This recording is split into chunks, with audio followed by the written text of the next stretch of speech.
The Indiana Hoosiers go out and not only get a statement win, which, they did get, they came out and absolutely whooped ass. Just raised hail on the Alabama Crimson Tide.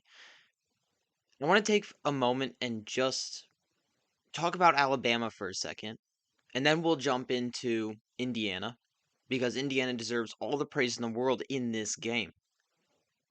But talking about Alabama for just a minute here, and what really jumps out in this game to me is that this is kind of the end of the dynasty. We've had all of these talks about how Alabama, is the dynasty ending. Saban's not there anymore. They're getting all these clutch wins, whatever. But everyone does realize it hasn't looked the same since Nick Saban left. But really, it hasn't looked this bad yet for Alabama. I have never in my lifetime seen Alabama get punished multiple times in a year like they have this year. Let's go through their last couple games. Obviously, this 35-point loss to Indiana.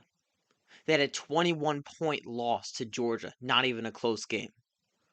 So you had a not even a close game versus Indiana. 35-point loss. 21-point loss to Georgia. If we're counting, that's two in the SEC championship game. Close loss to Oklahoma. Loss that didn't even matter against Florida State. It was over in the third quarter. 31-17. Double-digit losses. 3 of them in a season. I've never seen that out of Alabama in my lifetime. And I know I'm a young guy. I was born in the early 2000s. But when you look at this game, how can you not take this as a microcosm of their season and then look at their season as a whole and say, oh yeah, Alabama's going to come back next year and they're going to go 11-1 and they're going to go, win another national title. No, you can't. You literally cannot say that anymore about Alabama. And that's to the detriment of the whole SEC because what has carried the SEC this for the past 2 decades? It's been Alabama.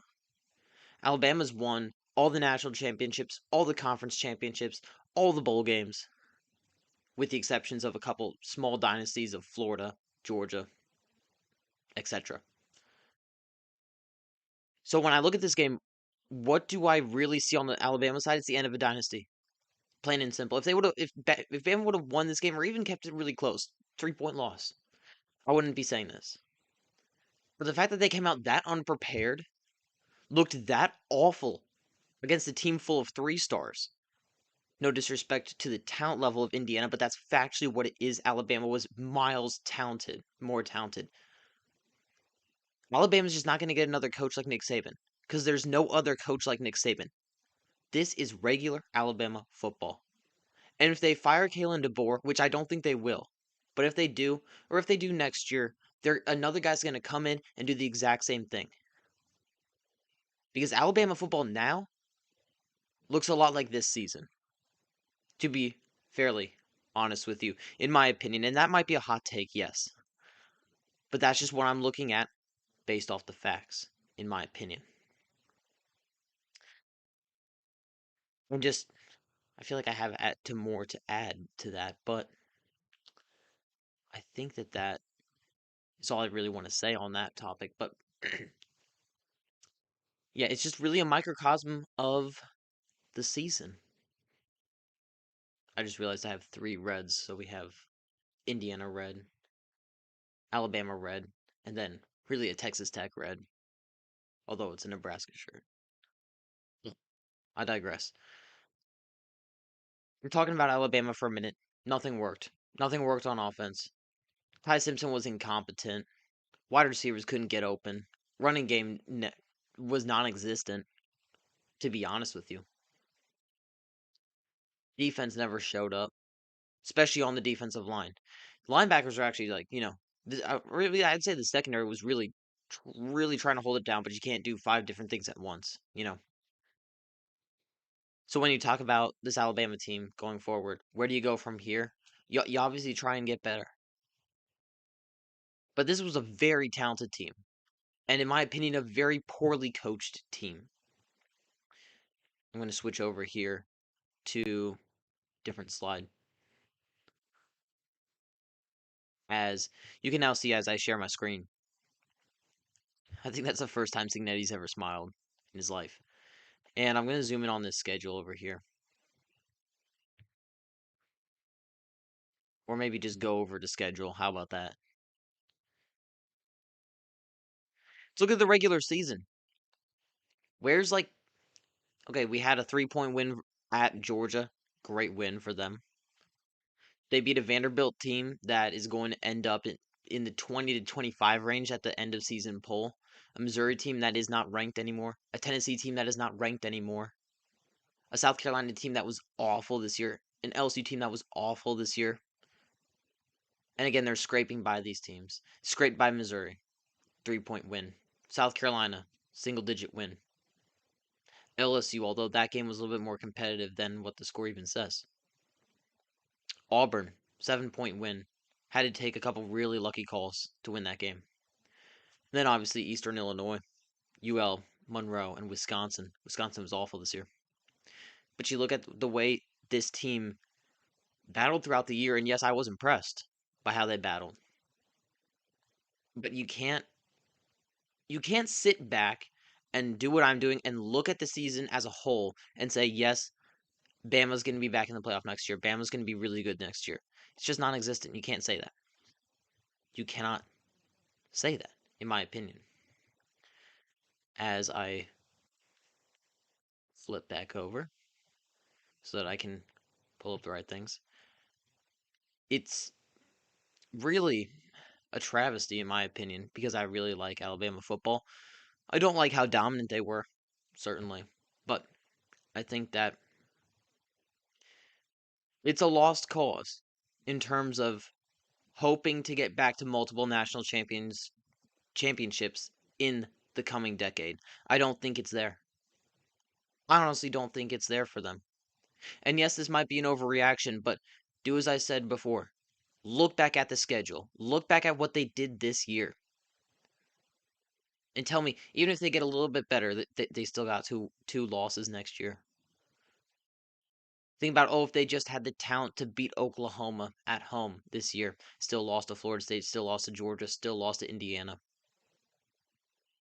You know, oh, what if they beat Florida State to start the year? Then they're undefeated going into Norman. Their team is already at a talent level to the point where they can't really get more talented, and the coaching seemingly isn't getting better. It's been getting progressively worse over time. So I don't know really how to reconcile that with saying, oh yeah, the Tide is just going to be back there. I'm going to rank him top 10 next year. No. I could probably name you 13 to 17 teams just off the top of my head that are better than Alabama right now, at a better state in the program than Alabama right now. If we go back, if I can just pull up if you would allow me, pull up the standings for the SEC. Or really just, not even the standings, just the rankings. Programs that are at a better state and combine that with teams that are in a better state than Alabama right now. Indiana, Ohio State, Oregon, Texas Tech, Indiana, Ohio State, Oregon, Texas Tech, Georgia, Ole Miss, Texas A&M, yes, no, I'm going to leave that to the side.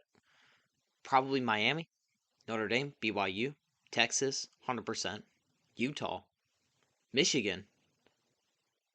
I would even throw USC in there.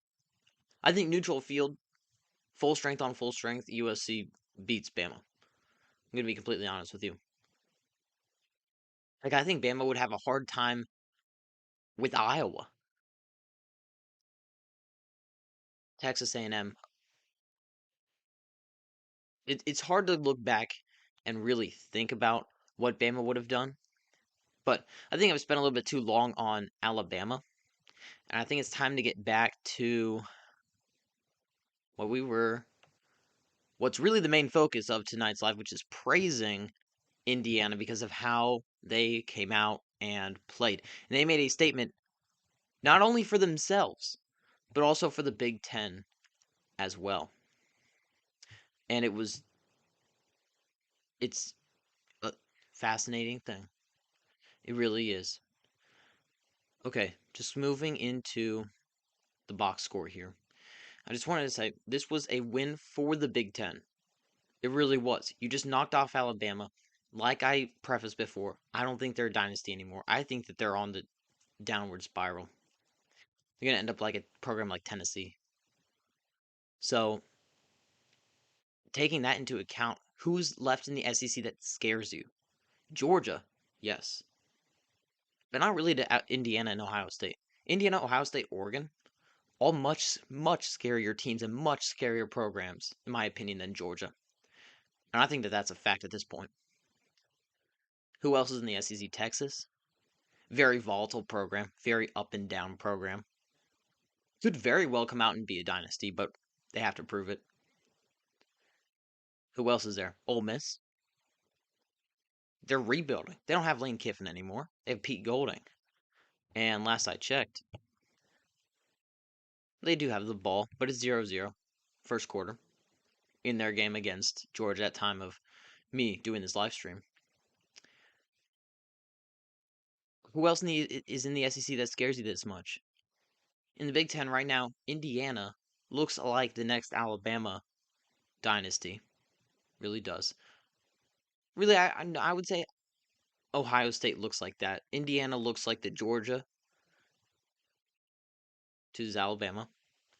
Oregon's up there, looking like one of those LSU dynasties, just waiting to get going.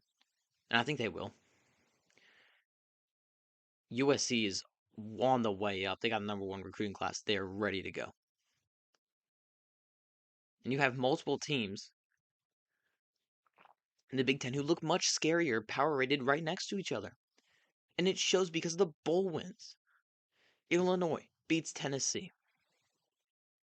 Iowa manhandles Vanderbilt. Vanderbilt was the pride of the SEC this year. Where was that? Where was that against one of the worst Iowa teams we've seen in, the past decade? Very middle of the pack Iowa team. I shouldn't say the worst Iowa team, but we've seen a lot better Iowa teams. And they went out and smoked, just absolutely smoked that Vanderbilt pack. Vanderbilt had its whole roster except for Eli Stowers. But Eli Stowers doesn't win them that game. I digress. So when we talk about Indiana and how monumental this was, not only for themselves, but for the Big Ten, it really does mean that way. Fernando Mendoza did exactly what he was supposed to do. Had only 16 yards on the ground, felt like a lot more. Because of how impactful he was on the ground, picking up third and threes, third and sixes all the time. Took a fair amount of sacks. Had a QBR of 96.7. Crazy. Absolutely crazy. Didn't even throw for 200 yards. But Indiana as a whole rushed for 215 yards. Crazy. Absolutely crazy stuff there. Kalen Black, Roman Hemby, just absolutely BTA, belt to ass. Right on Alabama. Right into the heart of their defense, which was so vaunted. Indiana receiving, you know, Elijah Surratt had a couple great catches. Omar Cooper had that touchdown. Charlie Becker was in there as well. Riley Nowowski had a 31-yarder. Great stuff. And you look at Indiana's defense as a whole, not eye-popping stats. 3 sacks, one by Aiden Fisher. Devin Boykin had 3 TFLs. It was just a relentless approach from the whole team. When you take into account Indiana, Miami, Georgia, who I think will win this game, that's ongoing right now, they don't play superstar ball. Teams that play superstar ball, Ohio State, Alabama,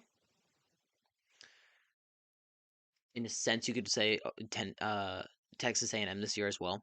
They play hero ball. When they're in a pickle, let their let their prized prospects, let their heroes come out and play hero ball. No, no, no. That's not what's going to sustain teams going forward in college football. What's sustainable in college football right now? Loading up on the lines of scrimmage and just relentless attack. Punch in the mouth, punch in the mouth, punch in the mouth. Always. And what's a result of that? You have some of the best teams in the country: Indiana, Miami, Georgia. Those are my three best examples right there, and they fit perfectly. They really do. Okay, last thing before I want to finish this out. Actually, I think I just want to finish this out right now. There's nothing else really to say. Do not have hardly any viewers. But that's okay. Thought we might be able to catch some lightning in a bottle, but we were not. So try and build this up. Okay, I think I'm gonna get off now. See you guys later.